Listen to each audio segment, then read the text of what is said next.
Well, we created the world of the prison. We created the world where they use thought control, movement, thought control medications.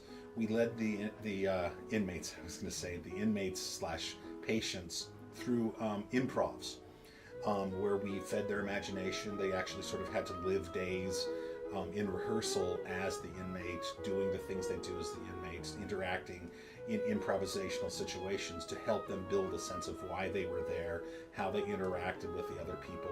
And so we sort of created the world of this asylum for them to live in, so that when we started rehearsals, they had this sort of character-based foundation, understanding the situations and the given circumstances of the world that we'd created for them to live in. They kind of lived in that world for like a week, where they learned, the motion therapy that they did. They spent time interacting with each other, talking as their characters and things like that, so that by the time we actually sat down at a table and read through the script, they already kind of had a point of view about what their role was in that universe that we were constructing for the play to be in.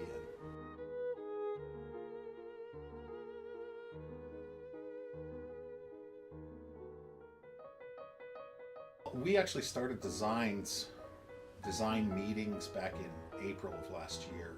I started meeting in late April with the scenic designer, and basically I told her that my image of the place is what happens when the revolution becomes the institution, and how it decays, and how everything that seems bright and shiny falls apart, and it swirls and it's chaotic.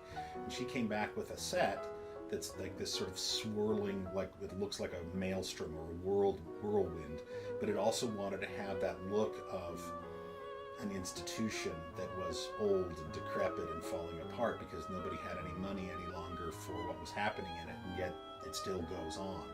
Sort of much like what happened in Eastern Europe with communism in the later part of it, where everything was out of date by 50, 70 years, and people were still trying to get by with these cars that they hadn't built replacement parts for since the 1940s, and it's the 1980s, things like that. And so we wanted a world that looked like it was modern at one point but had decayed. And so I had those conversations with her, with a lighting designer, also what the quality of light would be, and the quality of light in the world of the inmates versus the colder world of the staff and the administrative people.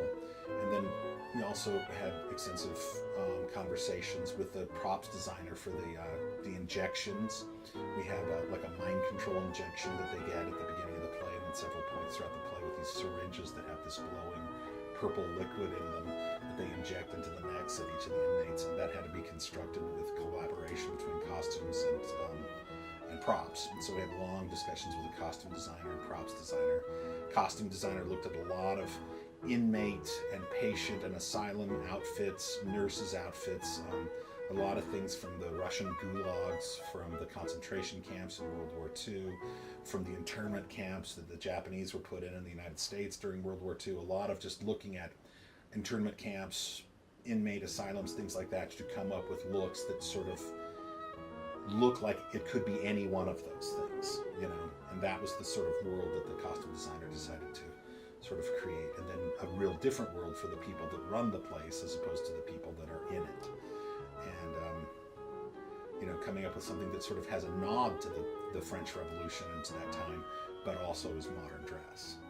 So you can kind of see a little bit of Colmiere's flair, and the other runners of the asylum, sort of their look is almost 19th century, but it is contemporary too, but it leaves it in an ambiguous way.